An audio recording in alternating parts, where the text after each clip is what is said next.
ये मीठी गोलियां कड़वी बीमारियों को कैसे ठीक कर सकती हैं? जब हम दवाइयों से बहुत दूर भागते हैं, आपकी दवाइयां क्या काम करती हैं?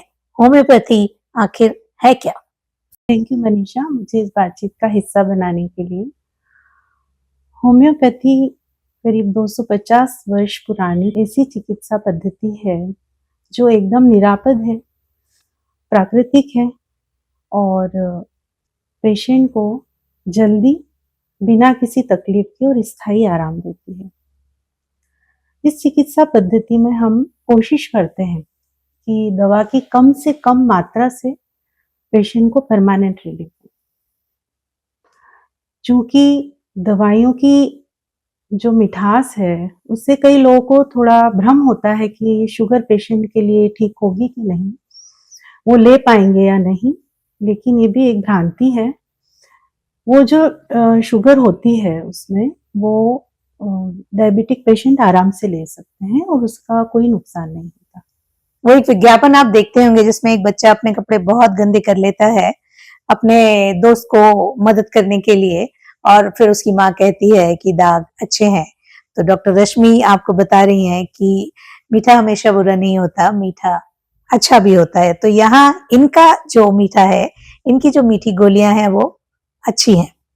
मैं जानना चाहूंगी कि होम्योपैथी का बेस क्या है, कैसे आप ये दवाइयां बनाते हैं और कैसे आप पता करते हैं कि जैसे एलोपैथी में होता है कि वो लोग कुछ टेस्ट करते हैं, उससे उनको पता चलता है कि बीमारी का स्तर क्या है। आपकी जो होम्योपैथी है वो कैसे पता करती है कि किसी को क्या परेशानी है और इसका बेस क्या है? होम्योपैथिक ऊर्जाएं हैं वो प्राकृतिक सोर्स से ही हम लोग प्राप्त करते हैं और अल्कोहल में प्रिजर्व की जाती हैं। जैसे दूसरी मेडिसिन की एक्सपायरी डेट होती है, इसमें ऐसे एक्सपायरी डेट नहीं होती है जनरली, क्योंकि वो अल्कोहल में प्रिजर्व होती हैं। और ये तुमने एक बहुत अच्छा प्रश्न पूछा कि किस तरह से काम करती हैं। तो सबसे पहले मैं ये बताना चाहूंगी कि होम्योपैथिक दवा जो है वो मानसिक लक्षणों के आधार पर दी जाती है ना। जैसे माइग्रेन के हमारे पास 2 पेशेंट हैं, तो दोनों मुझसे ये कहेंगे कि सिर दर्द है, लेकिन एक पेशेंट कहेगा कि मुझे ऐसा लग रहा है कि जैसे सर पर हथौड़ा मारा जा रहा है, और दूसरा कहेगा कि सुई चुभने जैसा दर्द है। तो इन लक्षणों के आधार पर दोनों की मेडिसिन अलग अलग होगी। और अब चूंकि विज्ञान ने भी इसकी पुष्टि कर दी है कि 90% जो बीमारियां हैं वो मन से शरीर पर आती हैं।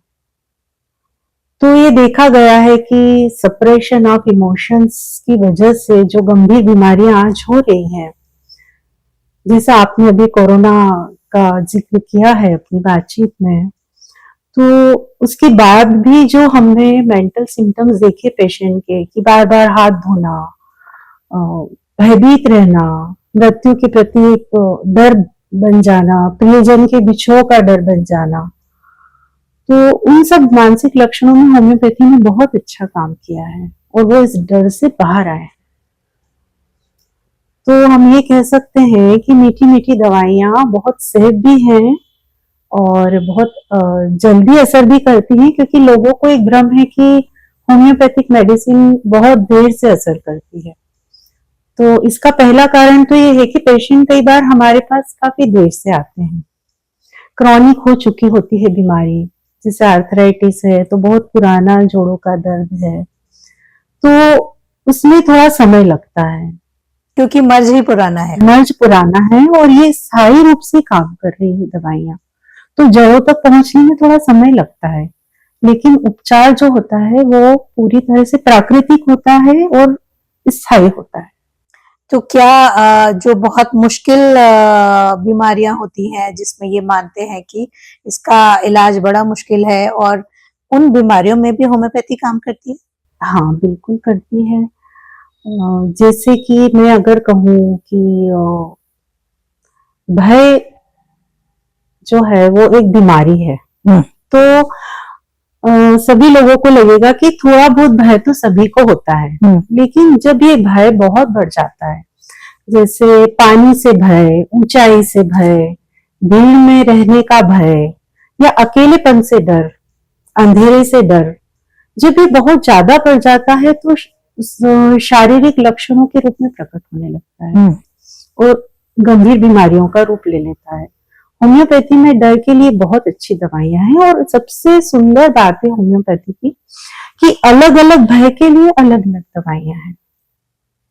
पहली बात तो ये कि डर को हम बीमारी मानते ही नहीं सामान्यतया। अगर किसी को ऊंचाई का डर है तो हम ये नहीं मानते कि इसको कोई बीमारी है, और यदि किसी को पानी में जाने का डर है तो हम ये मानते ही नहीं कि इनको कोई बीमारी है। तो ये बात आज आप समझिए कि यदि आपको किसी भी चीज से बेवजह डर लगता है तो आप ध्यान रखें कि आपको इसका इलाज करने की जरूरत है। अदरवाइज ये बाद में फिजिकल सिम्टम्स में भी आ सकता है और अभी आपके कॉन्फिडेंस पे भी इसका असर पड़ता है। और होम्योपैथी आपको इन सारे डर से निकालकर आपको निडर बनाती है, स्ट्रांग बनाती है। कैसे आप इसको पता करते हैं कि डर का स्तर क्या है? किसी को फियर हो सकता है, एक नॉर्मल फियर हो सकता है कि कभी पानी के पास गए तो डर लगा, वरना सब कुछ ठीक है। किसी को ऐसा हो सकता है कि यहाँ बैठे बैठे भी अगर पानी के बारे में सोच लिया तो डर गए।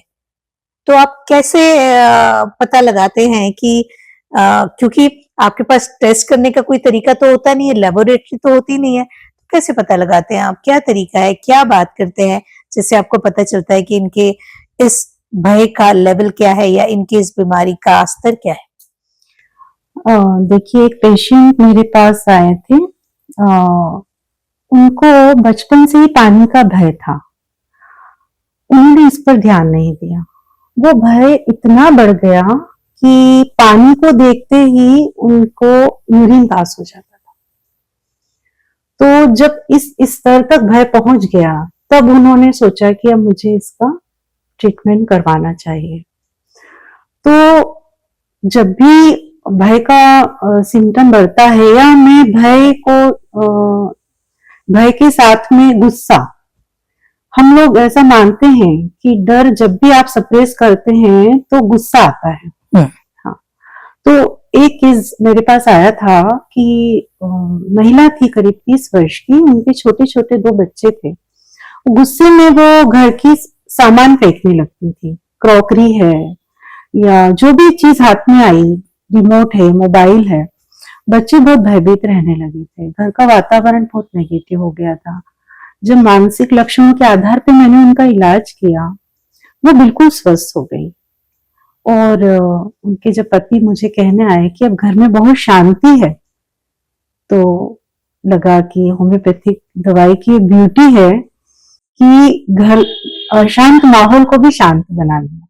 ये बहुत ही जानने वाली बात है और याद भी रखने वाली बात है कि इस तरह की परेशानियां जिन्हें हम परेशानी मानते ही नहीं है, उन पर भी होम्योपैथी काम करती है। ऐसे और कोई केसेस होंगे डॉक्टर रश्मि, तो उनके बारे में भी आप जरूर बताएं, क्योंकि उससे लोग रिलेट कर पाएंगे यदि उनके आसपास भी ऐसी कोई प्रॉब्लम हो, और वो ये जान पाएंगे कि इसका इलाज हम कर सकते हैं। क्रॉनिक केसेस में भी होम्योपैथी बहुत अच्छा काम करती है। जिन बीमारियों के बारे में कहा जाता है कि ये तो जान के साथ ही जाएंगी, है ना। अस्थमा के बारे में कहा जाता है कि ये एक बार यदि हो जाता है तो ये साथ में ही जाता है, लेकिन इसका बहुत अच्छा ट्रीटमेंट है होम्योपैथी में। इवन हमारे पास तो ऐसे केसेस भी आए हैं जिनको ऐसे कार में लेकर आया गया क्लिनिक पर, और 3 डोज के बाद में वो आधा घंटे बाद चलते हुए गए, और 4 महीने के बाद में अस्थमा पूरी तरह से ठीक हो। क्या सोराइसिस जैसी ऑटो इम्यून डिसीजेस में भी होम्योपैथी का कुछ उपयोग हो सकता है?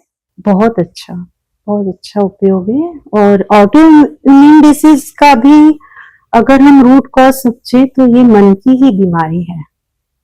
बहुत सारे इमोशन, जैसे स्किन की जब भी प्रॉब्लम होती है तो व्यक्ति अगर किसी से नफरत करता है या ऐसे वातावरण में रह रहा है जो उसे पसंद नहीं है, तो वो स्किन डिसीज के रूप में सामने आती है। लेकिन डॉक्टर रश्मि, ये हमेशा संभव नहीं है कि वो वातावरण बदल ले या लोग बदल ले या घर बदल ले, तब वो क्या करे? देखिए, होम्योपैथी दवाई की ब्यूटी ही ये है कि वो उसके व्यक्तित्व को, उसके मन को सामंजस्य स्थापित करने में मदद करती है।